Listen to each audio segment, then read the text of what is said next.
नमस्कार दोस्तों, मेरा नाम है आशुतोष और आप देख रहे हैं डायनामिक इम्पल्शन। आज की इस वीडियो में हम बात करेंगे 5 फरवरी 2022 के करंट अफेयर्स की। और ज्ञान को कभी भी छोड़ना नहीं चाहिए, इसलिए वीडियो को अंत तक अवश्य देखिएगा। और हाँ, एक विशेष बात, आप सभी को बसंत पंचमी की हार्दिक शुभकामनाएं। हमारी तरफ से आप ऐसे ही पढ़ते रहें, ऐसे ही जो भी आपका लक्ष्य है उसे प्राप्त करें, और हाँ, ऐसे ही आप अपने जीवन में सफल होते रहें।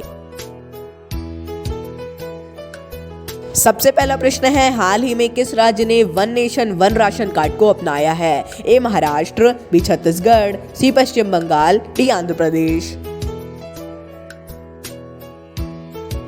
And the right answer is Chhattisgarh. तो हाल ही में छत्तीसगढ़ ने केंद्र सरकार की जो one nation one ration card ऐसी योजना है, इसको अपनाया है, और इसे अपनाने वाला ये 35वां राज्य और केंद्र शासित प्रदेश बन गया है। आपको पता है राज्य 28 है, केंद्र शासित प्रदेश 8 है। इसमें भी लोगों को कंफ्यूजन रहता है, इसलिए हमने ये भी बता दिया।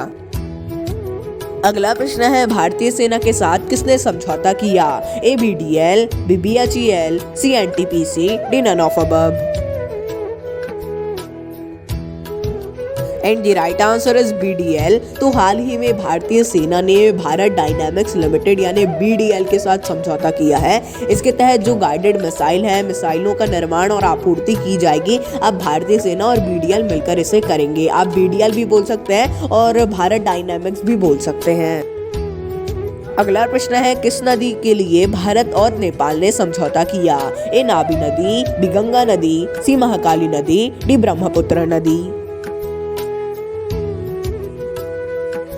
And the right answer is Mahakali नदी। तो हाल ही में भारत और नेपाल ने महाकाली नदी पर ब्रिज का निर्माण करने के लिए समझौता किया है, और ये भारत और नेपाल को आपस में और ज़्यादा कनेक्ट करेगा, और ये एक अच्छी बात भी है। ब्रिज का मतलब सिंपल सा ब्रिज नहीं है, शायद आपको ऐसी इमेजिनेशन आ रही हो। हाँ, वो बड़ा ब्रिज होगा, इसलिए हमने इस प्रकार का प्रश्न भी लिया है।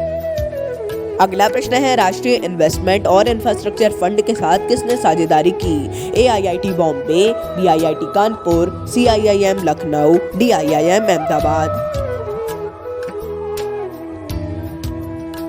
And the right answer is IIM Ahmedabad. तो IIM अहमदाबाद ने हाल ही में national investment and infrastructure fund limited के साथ साझेदारी की है। इसका शॉर्ट फॉर्म है NIIF। इसका आपको शॉर्ट फॉर्म और फुल फॉर्म दोनों याद रखना है, आ सकता है। और इसके तहत भारत की पहली ESG रिसर्च चेयर स्थापित की जाएगी, दोनों मिलकर करेंगे। अब इसके बारे में और अवश्य समझिएगा यूट्यूब पे यदि किसी ने वीडियो बनाया है, क्योंकि ये एक इम्पॉर्टेंट टॉपिक है। अगला प्रश्न है, भारत सरकार ने किस राज्य के 3 जगहों का नाम बदलने की मंजूरी दी?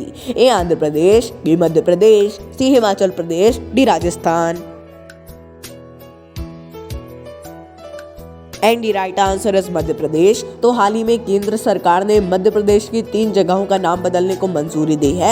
एक है होशंगाबाद, दूसरा है शिवपुरी और तीसरा है बाबई। तो ये एक बहुत बड़ी मंजूरी आप कह सकते हैं, एक ऑर्डर बहुत बड़ा कह सकते हैं। और ये तीनों जगह फिर भी मेन है। होशंगाबाद का नाम होगा नर्मदापुरम, शिवपुरी का नाम होगा कुंडेश्वर धाम, और बाबई का नाम होगा माखन नगर। ये याद रखिएगा, बहुत ही ज्यादा one of the most important question हम इसे कहेंगे। अगला प्रश्न है, देश का पहला आर्टिफिशियल सलालर कोर्स कहाँ बनेगा? A Jabalpur, B Bhopal, C Raipur, D Mandi. And the right answer is Bhopal. तो भोपाल में देश का पहला आधिकारिक सलालर कोर्स बनने जा रहा है। ये क्या है? तो इसमें Olympic, Asian games, world championship आयोजन जो ऐसे होते हैं बड़े बड़े, इस प्रकार के भी आयोजनों का कोर्स है इसमें। आप इसके बारे में अवश्य जानिएगा। गूगल पे आपको, विकिपीडिया में भी शायद मिल जाएगा, आप उसे देखिएगा। जितना मैंने देखा है, आपको आसानी से मिल जाना चाहिए।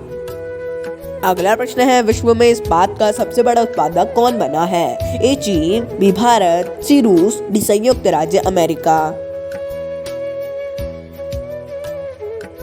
And the right answer is चीन। तो हाल ही में विश्व में चीन इस्पात का सबसे बड़ा उत्पादक बना है, और इस जो सूची है इसमें भारत दूसरे स्थान पर है। हम डायरेक्टली कह रहे हैं, ये उतना ज़्यादा इम्पोर्टेंट नहीं है। हाँ, हालांकि आप पढ़ लेंगे जनरल नॉलेज की दृष्टि से ये इम्पोर्टेंट हो सकता है, लेकिन करंट अफेयर्स में ये इम्पोर्टेंट नहीं है। अगला प्रश्न है, भारत ने किस देश के साथ स्टार्टअप्स के लिए $150 मिलियन का फंड बनाया? ए ईरान, बी सऊदी अरब, सी संयुक्त अरब अमीरात, D Bangladesh. And the right answer is संयुक्त अरब अमीरात। तो स्टार्टअप्स को बढ़ावा देने के लिए भारत और संयुक्त अरब अमीरात ने $150 मिलियन के फंड की स्थापना की है। इसे एक्सपो 2020 में किया गया है। आप कह सकते हैं कि उसमें भी स्टार्टअप्स को बढ़ावा दिया जा रहा है और ये एक बहुत ही अच्छी बात है। अब इंटरनेशनली भी भारत स्टार्टअप्स को बढ़ावा दे रहा है। अगला प्रश्न है, डिजिटल देश ई पोर्टल को लॉन्च करने की घोषणा किसने की? A Ashwini Vaishnaw, B doctor Jitendra Singh, C Nirmala Sitharaman, D Rajnath Singh. And the right answer is Nirmala Sitharaman. तो आम बजट 2022-23 को पेश करते समय केंद्रीय वित्त मंत्री निर्मला सीतारमण ने डिजिटल देश ई पोर्टल को लॉन्च करने की ऐसी घोषणा की है। ऐसे लॉन्च नहीं किया है, घोषणा की है आम बजट में। ये इंपॉर्टेंट क्वेश्चन भी माना जा सकता है। तो दोस्तों ये था अंतिम प्रश्न। मिलता है अगले वीडियो में। नमस्कार। Dynamic impulsion.